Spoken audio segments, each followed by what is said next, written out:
नमस्कार दोस्तों, स्वागत है आपका एक और फ्रेश वीडियो में। आज के इस वीडियो में हम नासा के ओसिरिस रिक्स मिशन के बारे में जानेंगे। तो चलिए शुरू करते हैं।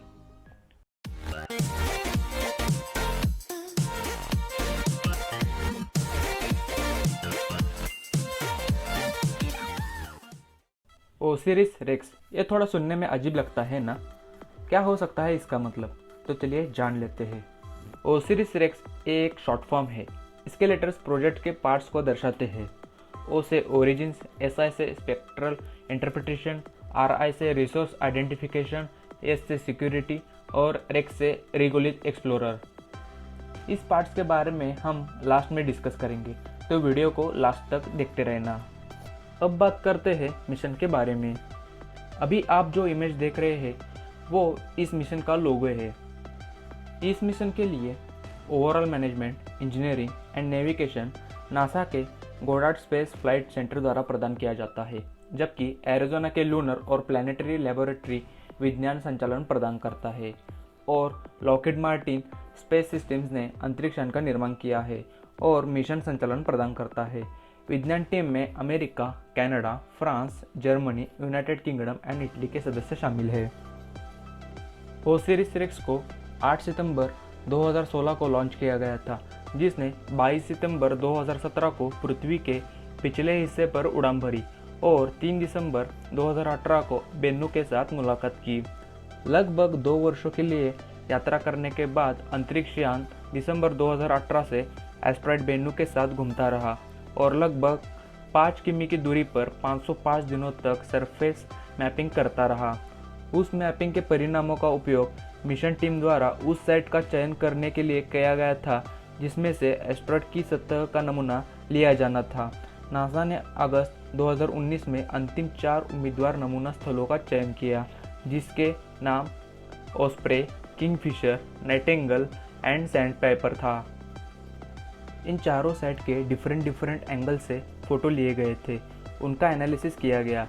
फिर 12 दिसंबर 2019 को उन्होंने घोषणा की कि नाइटिंगेल को प्राथमिक नमूना साइट के रूप में चुना गया है और ओस्प्रे को बैकअप साइट के रूप में चुना गया है। ये दोनों क्रेटर्स के भीतर स्थित है। नाइटिंगेल बेन्नू के उत्तरी ध्रुव के पास है, जबकि ओस्प्रे भूमध्य रेखा के पास है। नासा के इनिशियल प्लान अगस्त 2020 के एंड में होने वाले थे। नासा की मूल रूप से योजना बनाई गई touch and go sample collection event 25 अगस्त 2020 के लिए निर्धारित किया गया था, लेकिन 20 अक्टूबर 2020 को पुनर्निर्धारित किया गया। फिर सैंपल लेने के लिए एक रोबोटिक हाथ के विस्तार की अनुमति देने के लिए एक क्लोज अप्रोच किया गया। इसका पहला अप्रोच 15 अप्रैल 2020 को किया गया। इसमें ओसिरिस रेक्स को सतह से 65 मीटर करीब ले गए थे।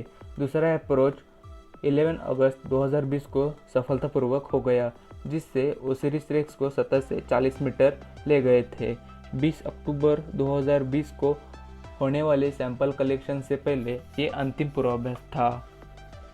20 अक्टूबर 2020 को ओसिरिस रेक्स ने बेन्नू को सफलतापूर्वक छुआ और नाइट्रोजन ब्लास्ट के मदद से टैक्सैम ने सैंपल को कलेक्ट कर लिया।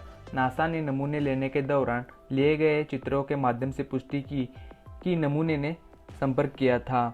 अंतरिक्ष यान ने लक्ष्य स्थान के 3 फीट के नीचे छुआ। 60 ग्राम सैंपल के साथ कैप्सूल पृथ्वी पर वापस आ जाएगा।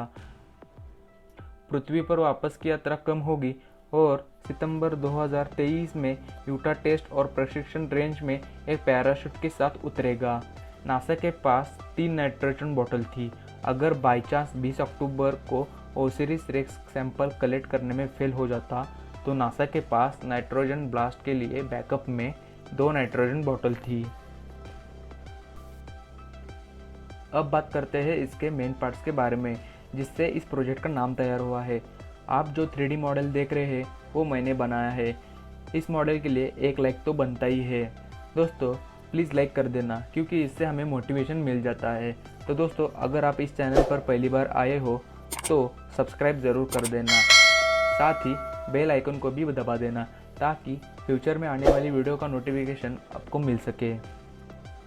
तो अपना फर्स्ट पार्ट है ओकैम्स। इसका फुल फॉर्म है Osiris Rex camera suite. PolyCam, MapCam and Sam cam, ये 3 कैमराज इस सूट में आते हैं। ये 3 कैमरा साथ मिलकर बेनो एस्टेरॉयड की इंफॉर्मेशन कलेक्ट करते हैं। अब एक एक करके इनके बारे में जान लेते हैं।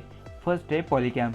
ये 200 mm का कैमरा है और इसका काम है कि बेनो एस्टेरॉयड की सतह की हाई रेजोल्यूशन वाली इमेजेस को कलेक्ट करना।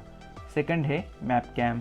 ये सैटेलाइट एंड आउटगेसिंग प्लूम्स के बारे में खोज करता है, साथ ही सैंपल साइट की हाई रेजोल्यूशन वाली इमेजेस प्रदान करता है।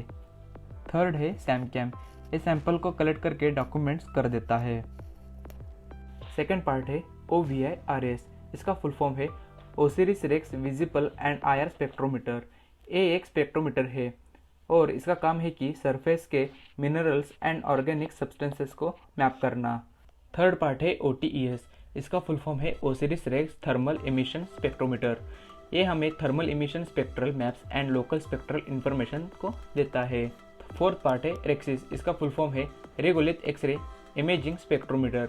ये हमें बेनू का एक्सरे स्पेक्ट्रोस्कोपी मैप प्रोवाइड करता है। फिफ्थ पार्ट है OLA। इसका फुल फॉर्म है ओसिरिस रेक्स लेज़र अल्टीमीटर। ये एक स्कैनिंग एंड लाइडार इंस्ट्रूमेंट है और ये हमें हाई रेजोल्यूशन टोपोग्राफिकल इंफॉर्मेशन को प्रोवाइड करता है। एंड लास्ट पार्ट है टैक्सैम। ये एक मेन पार्ट में से एक है। इसका फुल फॉर्म है touch and go sample acquisition mechanism. Within 5 second sample collect करना ये इसका काम था। तो कैसे लगी आपको ओसिरिस रेक्स की इन्फॉर्मेशन, हमें कमेंट करके बताना। अगर आपके पास कोई फीडबैक या सजेशन है इस वीडियो से रिलेटेड तो वो आप हमें कमेंट सेक्शन में बता सकते हैं। आज के वीडियो के लिए बस इतना ही। मैं आपको मिलता हूँ नेक्स्ट वाली वीडियो में। तब तक बाय बाय।